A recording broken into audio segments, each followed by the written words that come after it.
Hello, everyone. Thank you for joining us today for this webinar on evaluating the utility of NRAP tools in UIC Class VI injection permits. My name is Alex Krauke. I am a Deputy Program Director with the United States Energy Association. Just a few comments about USEA. USEA is a nonprofit, apolitical, non-lobbying educational association that represents the full gamut of the energy industry. So everything from fossils to renewables to nuclear and everything in between. Very much energy agnostic and all of the above organization. USEA has programs and projects all over the world, pretty much on every continent except for Australia and Antarctica. Our programs are mostly in cooperation with the U.S. Agency for International Development, the State Department, and of course the U.S. Department of Energy, which is what brings us here today. The program that I work under is called the Consensus Program. The Consensus Program is a cooperative agreement with DOE's Office of Fossil Energy and Carbon Management that seeks to educate the public, policymakers, industry, and other stakeholders to build a consensus both internationally and domestically on the benefits of and requirements for CCUS and the various other carbon management technologies. So things such as direct air capture, carbon dioxide removal, methane emissions mitigation, hydrogen with carbon management, carbon transport and storage. Much of what falls under FECM's umbrella, particularly the Office of Carbon Management, we seek to support through a variety of activities, such as briefings and webinars like we're hosting today, workshops that we'll have both domestically and internationally. We put out a variety of research reports and white papers with some of our subcontractors like Battelle, which brings us here today. And then we also have a news clips that we put out on a monthly, bi-monthly basis to help keep our stakeholders informed. Just a quick note about the logistics for today's webinar. This webinar is being recorded, and we will plan to post the recording onto the event page at usea.org within the next couple of days. Please feel free to submit any questions or comments that you may have in the Q&A box at the bottom there, and we will address as many of those questions and comments at the end of the presentation. Quick note on the agenda, we're pleased to have Jared Hawkins, Geology Team Lead at Battelle, to present today. He's the lead author of the report that we'll be discussing, and then we'll have some time at Q&A at the end, as well as closing remarks. Now, before I pass it over to Jared, I do want to make a quick note about the NRAP tools that we'll be discussing today. These tools were not developed to satisfy the requirements of the EPA's UIC Class VI program or the state equivalent in states with Class VI primacy. Jared will go into more detail on that, as well as discuss kind of the concept behind the report and how it came to be, and then kind of go through some of their findings. And then one more quick note that I want to make: there are some last minute changes that or edits that we'll be making to the report. So we have not posted it yet. We will plan to post it in the near future, and we will inform everyone who registered, as well as all of our stakeholders once that does happen. So with that, I'm going to pass the mic over to Jared, and go ahead to take it away, Jared. Sounds good. Okay, thank you, Alex. Pulling up my slides here to share. Are you able to see my screen? Yes, we can. Okay, great. Well, thank you everybody for joining. As Alex said, our work is looking at evaluating the utility of the NRAP tools for use in Class VI permit applications. The work that I'm showing here was the collaboration between Alex and Mike of the USEA, as well as several of my colleagues at Battelle, namely Amy Lee Lang, Joy Frank Collins, Sanjay Mawalkar, Derek James, and Riker Tracy. So I wanted to acknowledge them up front to make sure that I am sharing the credit appropriately. Sorry, trying to scroll through. So a standard disclaimer, I won't read through this, but just need to show it. A little bit about Battelle. So Battelle is a nonprofit charitable trust established in 1925, and the labs itself were open, or the institute itself was opened in 1929.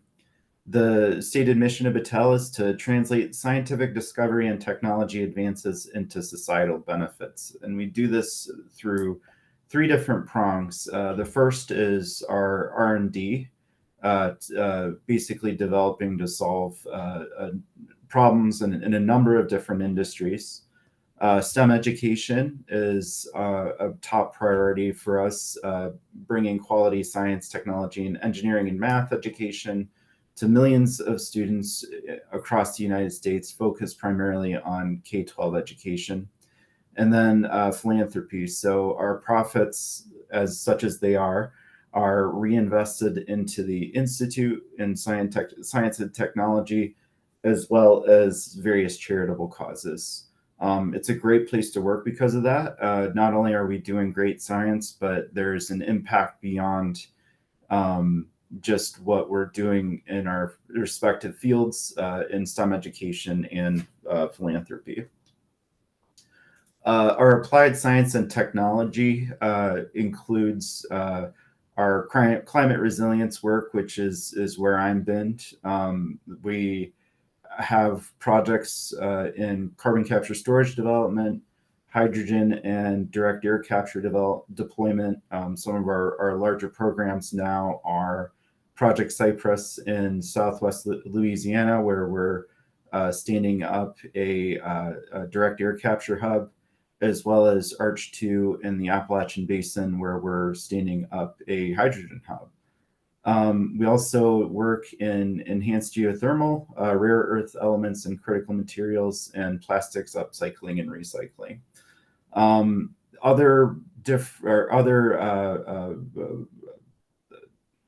groups at Battelle are working on space and hypersonics, neurotechnology, PFAS, and research infrastructure like the National Ecological Observation Network, as well as microelectronics, trust and insurance. So moving on to our work, an outline of our presentation. I'm going to start with an introduction, kind of explaining how we came about the idea and what we're trying to accomplish. Go into the overall approach of the work, which was a literature review, listening sessions with several different experts, some of whom I saw are on the call right now. An evaluation of the NRAP tools, and then some broad summary and conclusions. Just to reiterate, this is the note that Alex introduced. The tools themselves, the NRAP tools themselves, were developed by DOE-NETL in collaboration with several national labs. The research was conducted to support of the physical response of CCS sites to large-scale injection over time, so not, in fact, to satisfy the requirements of a Class VI permit application. But there's enough overlap that we thought it was worth kind of exploring their utility in this purpose. The NRAP tools were not developed in coordination with the US EPA or any other regulatory body. So they were developed as purely as a research tool. And while we interviewed experts from NETL and the USEA EPA as part of our listening sessions, the work described in the report and in this webinar was conducted exclusively by Battelle with oversight by USEA. So a little on the National Risk Assessment Partnership. So it's an ongoing effort led by NETL and 4 of the national labs listed here. At the time of the start of this project, there were 5 tools that were currently in the NRAP suite. The first is the integrated assessment model, which is basically the model that evaluates containment effectiveness and leakage risks in the context of system uncertainties and variability. The operational forecasting of induced seismicity toolkit, or ORION toolkit, which helps operators understand the seismic hazard at their sites and suggests possible mitigation strategies. The state of stress analysis tool, which quantifies uncertainties in the initial state of stress and assesses geomechanical risks associated with CO2 injection operations. The design risk evaluation and management, or DREAM tool, which generates and optimizes monitoring networks for detecting potential leaks from CCS. The passive seismic monitoring tool, or PSMT, which facilitates the optimal design of microseismic monitoring networks using surface or borehole geophones. There are some additional tools that are currently being developed by the NRAP team. I encourage you to visit their website to find out what they are. They look pretty exciting to me, but I won't go into detail as to what they are in this presentation. So the overall goal of the study was to identify where the NRAP tools could be used in Class 6 applications, and then evaluate the relevant work that's demonstrating the application of the tools to the reservoirs and similar targets of what's currently in the Class 6 permit application queue. So that's a mouthful, and I'll go through it in greater detail, but essentially we had a 3-prong approach. The first was a literature review of the tools using both Google Scholar and the NRAP Energy Data Exchange dataset. Expert interviews with both the tool developers and industry experts to get their the former to get there's the sense of how they developed the tools and what they were thinking when they did, and the latter to get the sense of the overall familiarity with the tools, where there are some gaps in the current tool use, and how those experts perceive those gaps could be plugged. And then finally, an evaluation of the tools that I will go into a little further later in the presentation.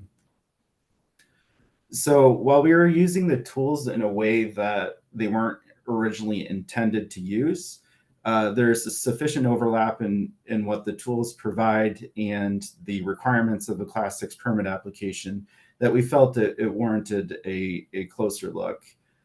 This was originally explored by Lackey et al. In 2023, where they basically did a rules and tools crosswalk that included a number of different computer applications, including several of the NRAP tools, and they mapped it to the appropriate place of a Class 6 permit application. So this graphic here shows where some of those overlaps are. The OpenIAM provides a risk-based area of review, which is slightly different than the area of review that's required for a Class 6 permit application, but is sufficiently similar that we wanted to take a look at what those similarities were.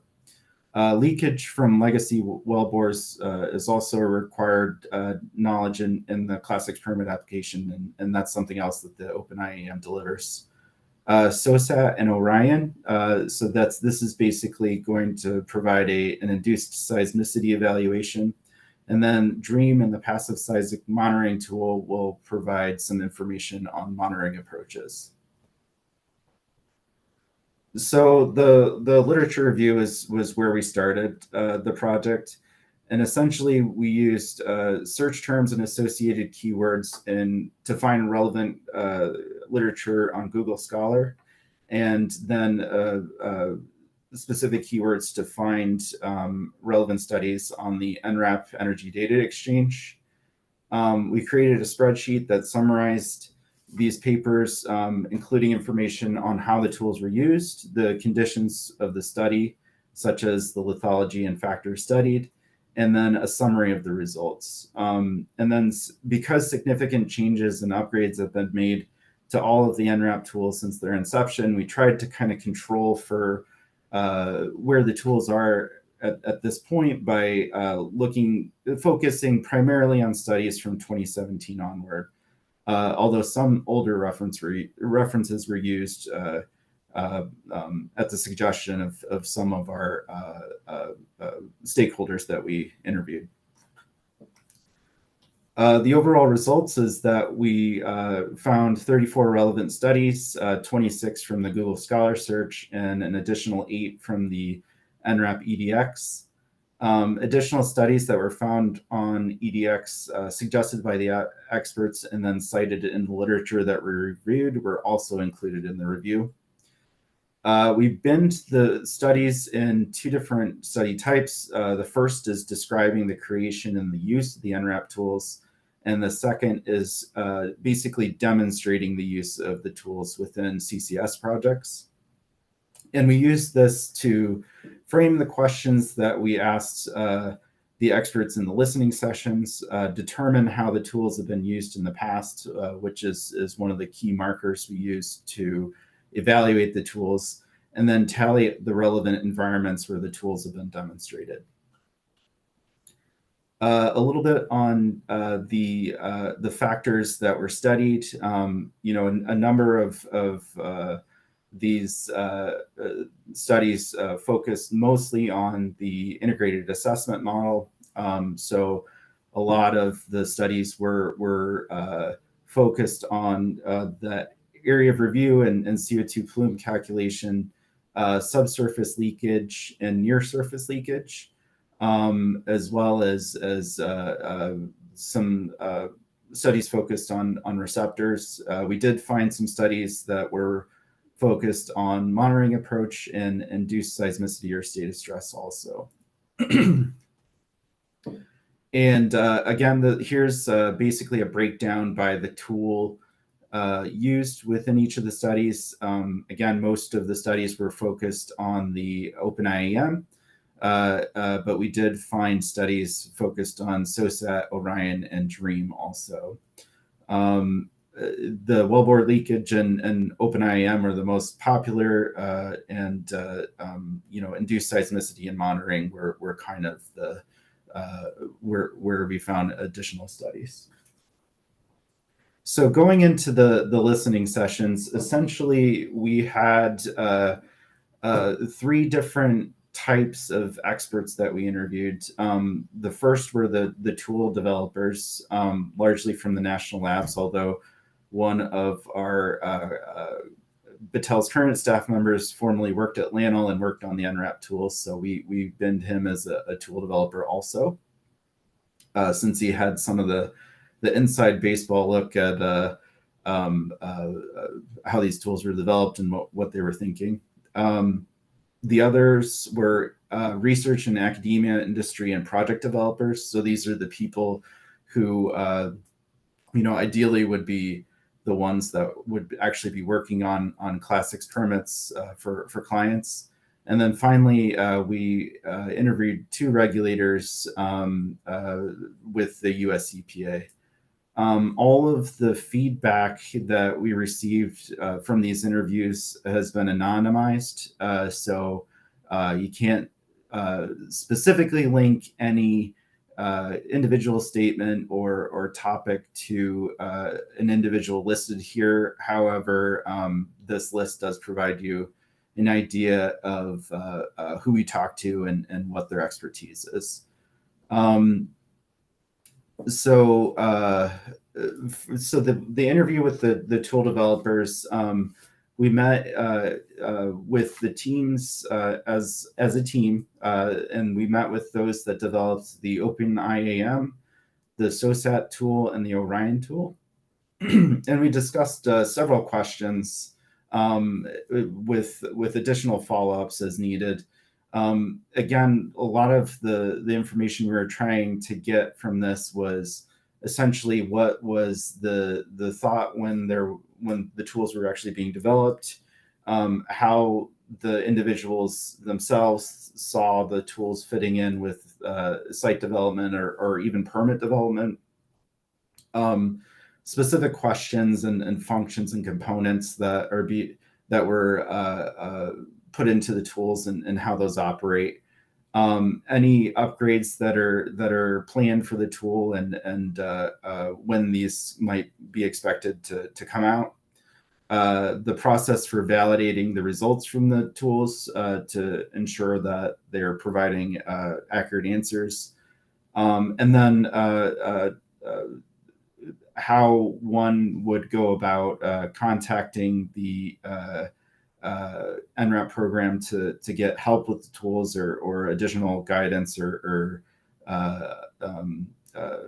information on the tools. And then finally, we have a communications expert, Joy Frank Collins, on the team, who always tells us to ask the follow-up at the end, which is anything else that asking if there was anything else that we hadn't covered that the developers would like to talk about, and that kind of gets the conversation going on any topics we may have missed.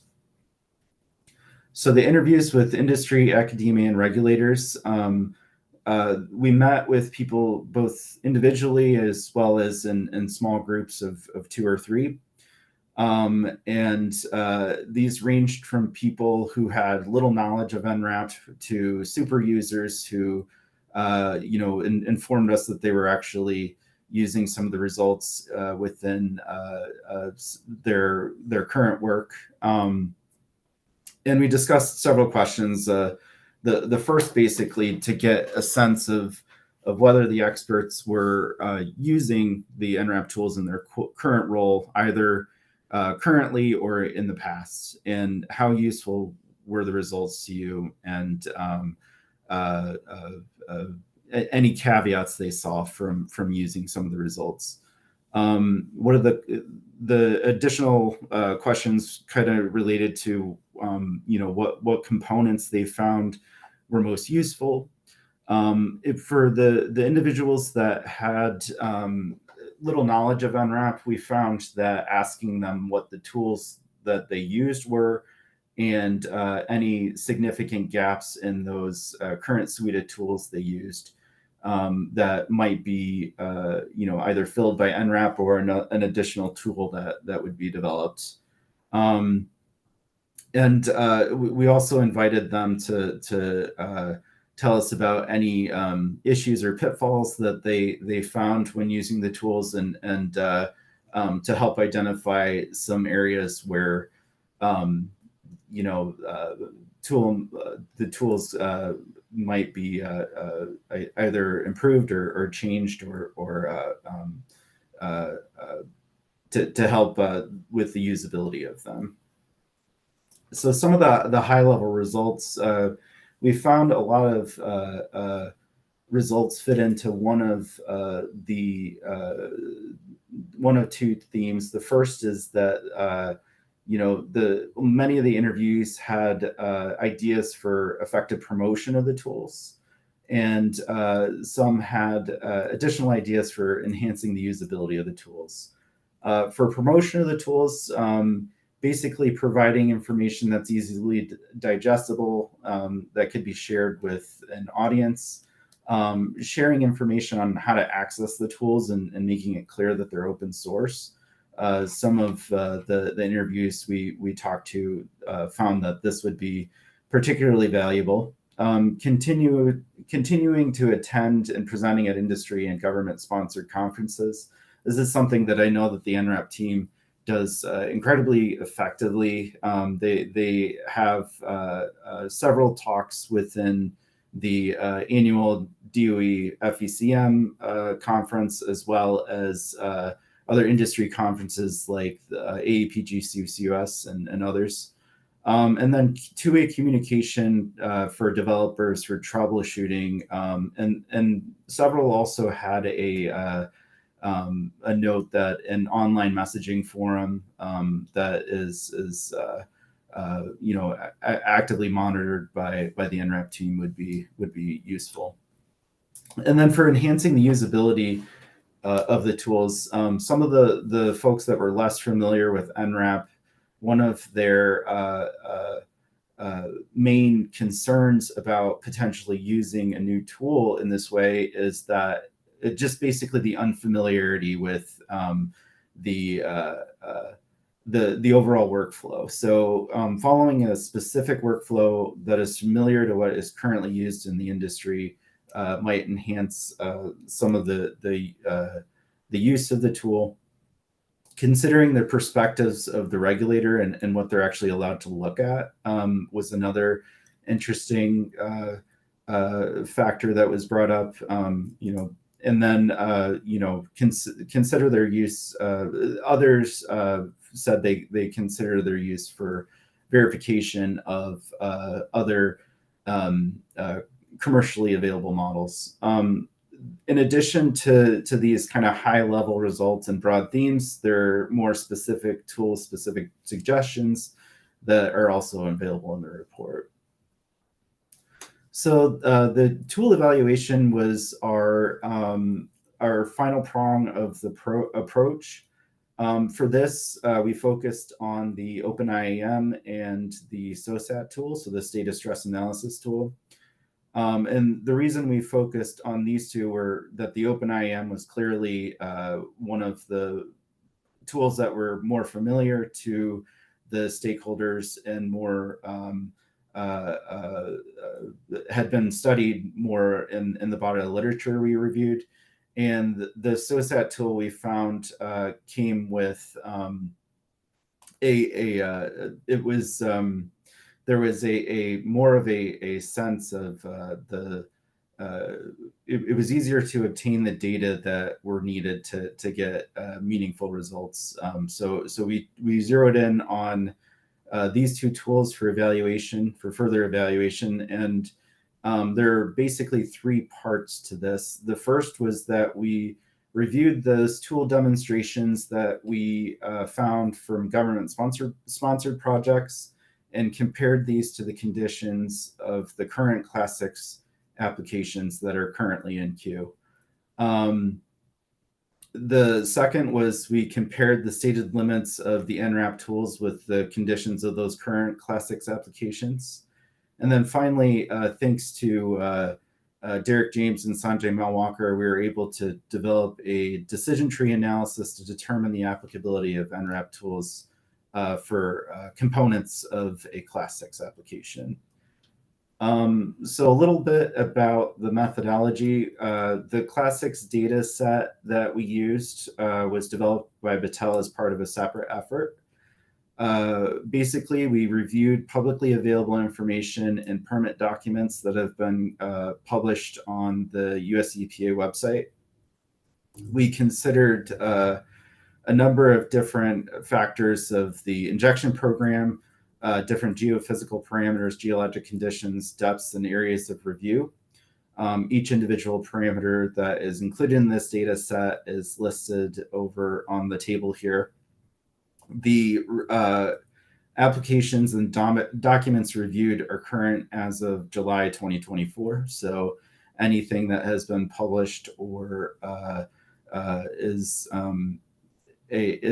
been added to the database or to the website after July 2024 is not captured here.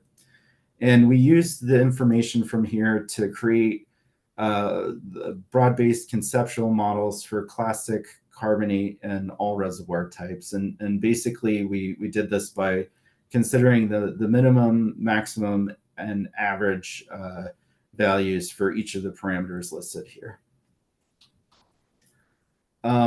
For the government, the demonstrations by government-sponsored projects. So we found 19 unique projects that had reported the use of at least one NRAP tool.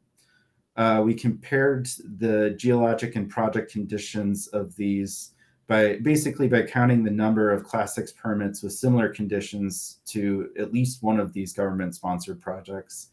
And basically what we were doing here is we were intending to show where the Class VI where the NRAP tools have been applied to conditions that are relevant to the current tranche of Class VI permits. So because of the redactions within a lot of these documents, we weren't able to get 100% coverage in all of the permits for each of these factors, but we've got both the numerator and the denominator listed here, so you can get a sense of the number of projects, number of Class 6 permits that have similar conditions to at least one of these government-sponsored projects. And basically what you can take away from here is that where the information is known, we've got a lot of relevant studies to, geologic basin, the number of injection wells, the CO2 mass injected, and the depths and durations of the projects too. So there is a lot of work out there that has shown that these tools do work in areas that are relevant to the current tranche of Class 6 permits. So the comparison of the NRAP tool limits, essentially what we're trying to do here is figure out where the tools are within the stated limits, or I'm sorry, where the permits are within the stated limits of the tools. So whether or not the tools are applicable to each of these Class 6 permits. We delineated the necessary and preferred input parameters of several of the modules or components of the NRAP Open IAM, as well as the SOSAT tool, based on professional judgment. We compared some of the select necessary input parameters with the conditions of the current Class 6 permits, considering two user types, the applicant and then the reviewer, the applicant reviewer, who ideally would have access to all information, and the general public, who may only have access to the information that we were able to gather in our geologic data set. So basically the applicant and reviewer have everything they need at their fingertips, and the general public needs to rely on what's currently publicly available. And essentially what we wanted to do here was to show the possible utility of the NRAP tool to these projects for each of these user sets. Again, we completed this for several of the components for the OpenIAM and the SOSAT tool. And results indicate that the applicant and reviewer should have sufficient information to run that tool, and that most of the reported parameters are within the limits of the tool. So essentially, we found that these tools are usable by the applicant and reviewer, for most of the physical conditions of the site. The publicly available information that's tracked in the Class 6 data set is sufficient to evaluate close to a third of the projects that are listed here. I should note that some of these projects were relatively new additions to the Class 6 queue. So it is possible that with time, additional information will be provided that would make them eligible for use. So the final part of our study was the decision tree analysis. And again, this was done for the SOSAT tool and several components of the NRAP Open IAM. Basically, we broke out our logical decision tree analysis into 4 different questions. Are the necessary inputs available and in range? Are preferred inputs available and in range? Has the tool been demonstrated in a similar scenario or project setting? So basically, those first 3 questions are getting at the earlier part of the study where we did the analysis of necessary and preferred inputs, as well as showing where government-sponsored studies have demonstrated the tools in the past. And then our final question is a subject matter expert available? Is somebody there to interpret the results of the tool? And essentially, these are intended to show the applicability of the tools to Class VI permits, given the availability of each of these tools. 4 different ratings were possible as you followed through the decision tree. The first is results are well suited for the purpose. The second is to use with caveats. The third is that an alternative approach is recommended. And the fourth is results are unfit for purpose. I should note here that obviously with any decision tree analysis, there is a lot of professional judgment that goes into it.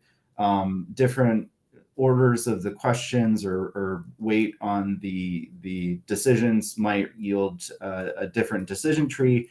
But this was our professional attempt to show where these tools can be used in relevant studies. So a little summary and conclusions here. First, DOE-sponsored studies into CCS have hit the mark, and NRAP tools are well positioned because of this. Basically, what we mean here is that a lot of these DOE-sponsored studies into CCS have been done in relevant geologic basins and relevant reservoirs under relevant conditions that are similar to the current Class VI applications. And because the NRAP tools have been used in a number of these studies, they're well positioned to be used in future studies that aren't government sponsored.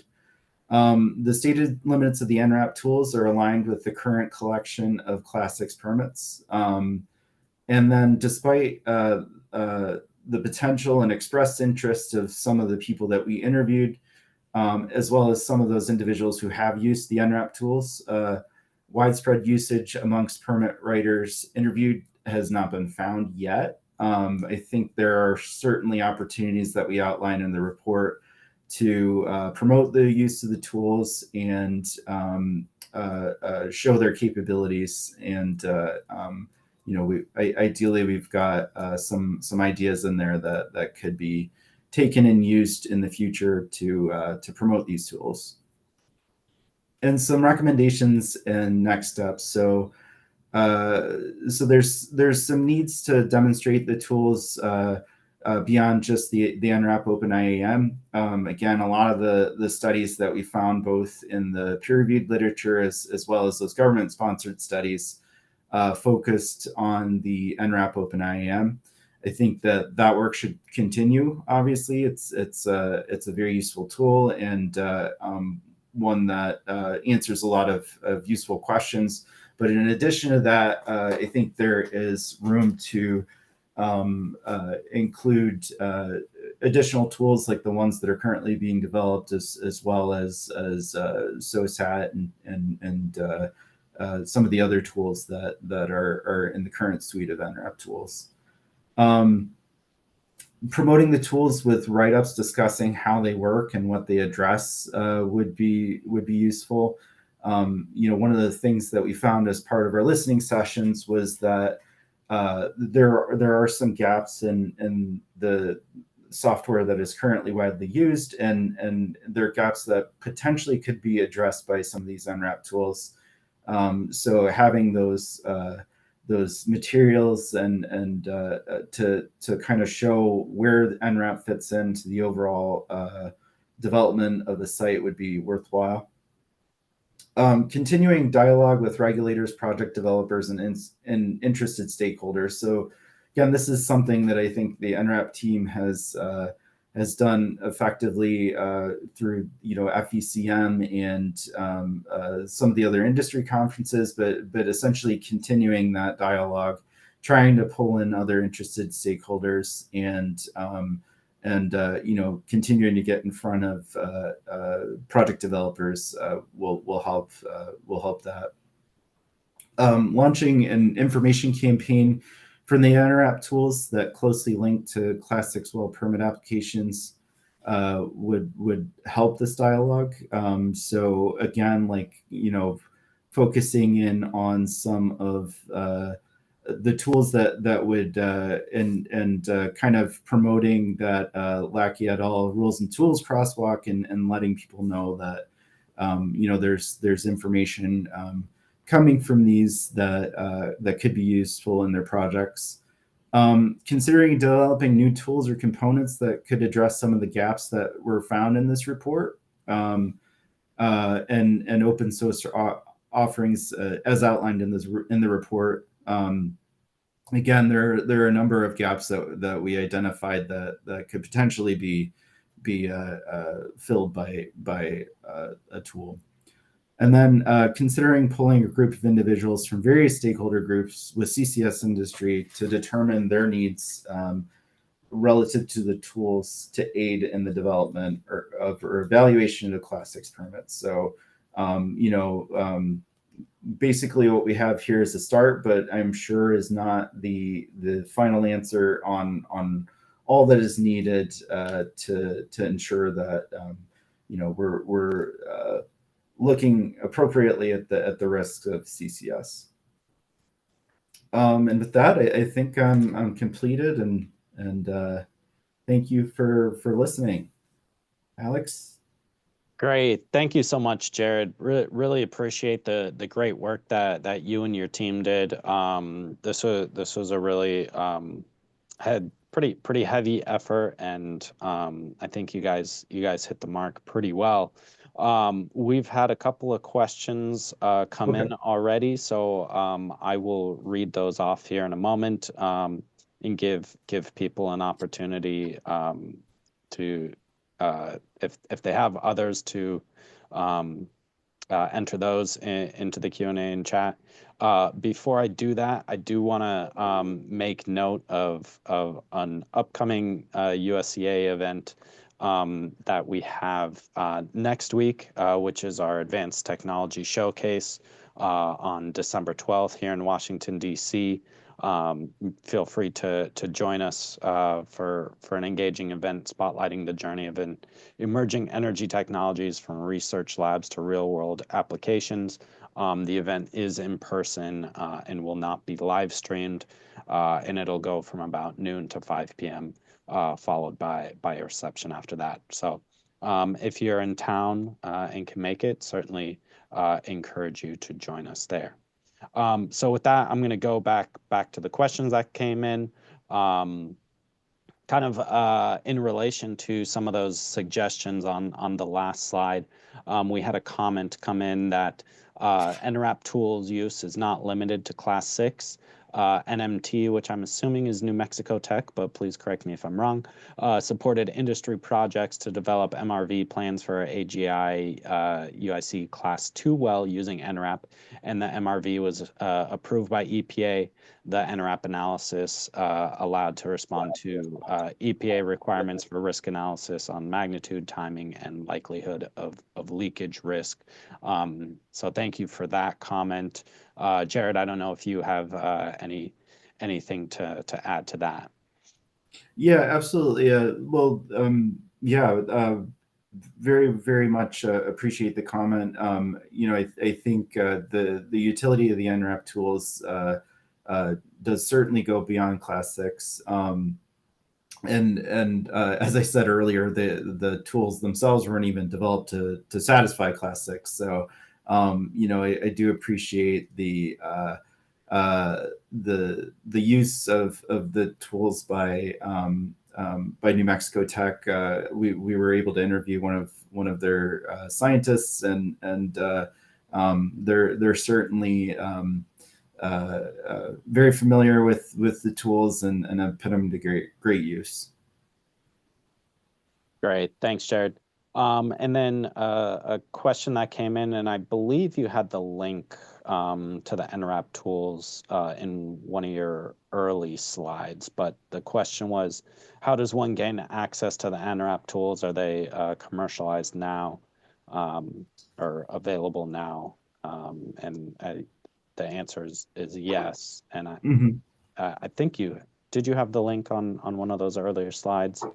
Yeah, so slide 6, basically showing the, I'm trying to copy it here so I can put it in the in the chat, but yeah, they're available online and free to use. So yeah, definitely encourage anyone on the line who's interested to here, trying to put it in there. There we go. Hopefully that went in. So yeah, I definitely encourage anyone online to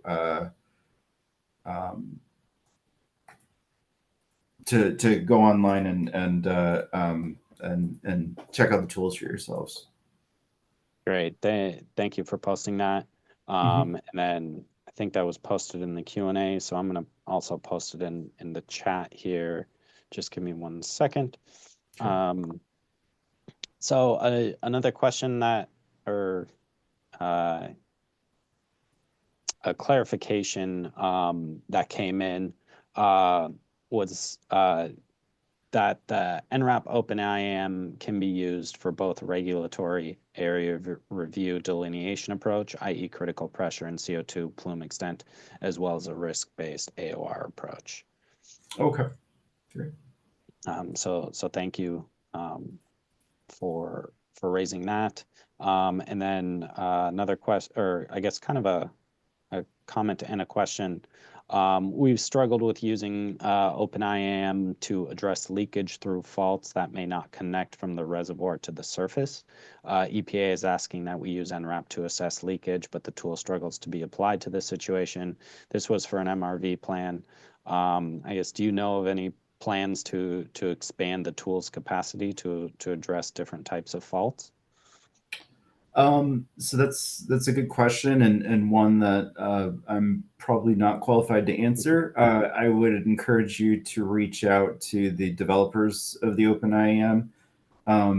They've that link that I posted. You should be able to follow it to the OpenIAM tool, and there's also a contact us link on the main ribbon there.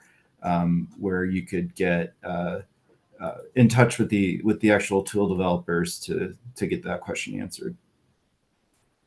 Great, thank you for that clarification. And Bob Dillmore, who is kind of the lead of the NRAP program, added into the Q&A box where you can contact the NRAP team. So let me just copy and paste that into the chat as well, just in case anyone can't see it. So thank you, Bob, for that. And with that, I'm not seeing any more questions or comments, so I'm going to allow about 15 more seconds or so in case anyone else would like to add anything. Again, just want to thank you and your team for doing this. And looks like we had another comment, which I'm not sure you can answer. This is the interface could a suggestion that the user interface could be a little bit more user friendly, and if there are any plans to improve that. I would assume the answer is probably yes, but I don't think we're in a position to answer that particular question.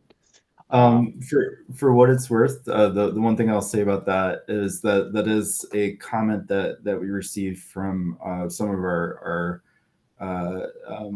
experts that we interviewed. A very usable GUI with a other interface with a clear set of instructions of how to follow it was one of the comments that we did receive. Great. Thank you for that added context. Well, again, thank you to everyone who attended today. Jared, again, thank you to you and your team. I think this was great work that you guys did. We're receiving some pretty good feedback here in the chat. As a reminder to everyone, we just have a few last minute kinks that we need to work out here, and we'll plan to post the report very soon on our webpage.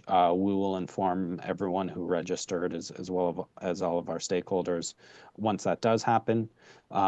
So with that, thank you again to everyone, and I hope you have a good rest of your day and a good rest of your week, and happy holidays to everyone.